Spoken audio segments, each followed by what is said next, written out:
प्रदान किया। बुजुर्गों, नौजवान दोस्तों, मिशन 2024 शुरू हो चुका है। मिशन 2024 का मतलब है कि सन 2024 में 25 मई को जहां हमारा लोकसभा का चुनाव होने जा रहा है, वही 4 महीने के बाद हरियाणा प्रदेश की असेंबली के चुनाव भी होने हैं। और इसको लेकर के सभी राजनीतिक दलों ने अपनी अपनी तैयारियां शुरू की हुई है। हमने भी पार्टी के स्तर पर निर्णय किया कि हम प्रदेश के गांव-गांव में जाकर के जनसंपर्क अभियान के तहत लोगों की समस्याओं को जानेंगे, समझेंगे, अपने स्तर पर होने वाले समाधान और प्रदान करने का काम करेंगे। आज से 4.5 वर्ष पूर्व आपने जननायक जनता पार्टी को 17.5% वोट हरियाणा प्रदेश में दी। 10 विधायक चुन करके हरियाणा प्रदेश की असेंबली में भेजे। उन्हीं 10 विधायकों की बदौलत राजभाग में आपकी हिस्सेदारी हुई। जैसे ही राजभाग में हिस्सेदारी हुई, हमारे कार्यकर्ताओं के चेहरे पर नानी आई, उन्हें उम्मीद जगी कि विकास के काम होंगे, बच्चों को रोजगार मिलेगा, छोटी मोटी समस्याओं से हमें मुक्ति मिलेगी। परंतु मुझे कहते हुए अफसोस होता है कि जैसा आपने सोचा था और हम करना चाहते थे, वैसा इस अरसे में कर नहीं पाए। उसके कारण रहे कि एक तो हम पूर्ण बहुमत में नहीं, सरकार में 30% के साझेदार थे, और दूसरा जैसे ही सत्ता परिवर्तन हुआ, कोरोना जैसी विश्वव्यापी महामारी आ गई। कभी पहला फेज, कभी दूसरा फेज, कभी तीसरा फेज, 2 साल निरंतर इसी बात में निकल गए। उससे थोड़ी बहुत मुक्ति मिली तो किसान आंदोलन चल पड़ा। उसकी मार भी सबसे ज्यादा किसी को पड़ी तो हम पर पड़ी। कानून बनाए थे केंद्र की सरकार ने, लागू करने का काम किया था सांसदों ने। ना हमारा कोई सांसद था, ना केंद्र की सरकार में भागीदारी।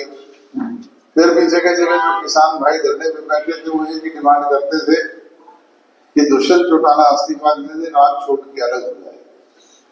मैंने अनेक बार सार्वजनिक मंचों से भी कहा, मीडिया के समक्ष भी कहा कि भाई इस्तीफा अगर किसी बात का समाधान है तो एक दुष्यंत का नहीं, 10 के 10 विधायकों के ले जाओ और अपना समाधान करवाओ। इस्तीफा तो केंद्र की सरकार में मंत्री रही हरसिमरत कौर बादल ने भी मंत्रिमंडल से दिया। इस्तीफा तो मेरे भाई अभय सिंह चौटाला ने भी विधायकी से दिया था। कुछ हासिल हुआ क्या?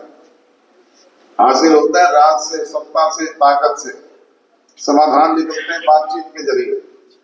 आपकी दी हुई ताकत हमारे पास थी। हम 4.5 साल सत्ता में थे, तो जो भी कोई छोटी मोटी बात आप हमारे समक्ष लेकर के जाते थे, हम सरकारी तंत्र से कह करके उसका समाधान करवाने का काम करते थे। और आज ताकत में ना हो तो फिर मेरे जैसे कितने लोग रोज घूमो, कोई पूछने वाला है क्या? इसलिए जरूरी है सत्ता और ताकत हासिल करना।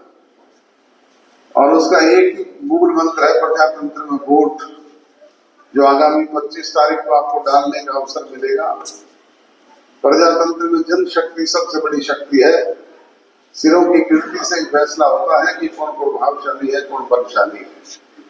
इसलिए आपसे विनती और गुजारिश है कि गांव लेवल के छोटे मोटे मनमुटाव, गिले शिकवे, शिकायतों को दूर करके, जाति पाति धर्म और मजहब के बखेड़े से ऊपर उठ करके 36 बिरादरी की भाई एक झंडे के नीचे संगठित होकर के 25 तारीख को चाबी के निशान वाला बटन दबा करके भूपेंद्र सिंह मलिक जी को यहाँ से हिंदुस्तान की सबसे बड़ी पंचायत के लिए चुन करके भेजने का काम करें। यही विनती और निवेदन करने आपके बीच में हाजिर हुआ था।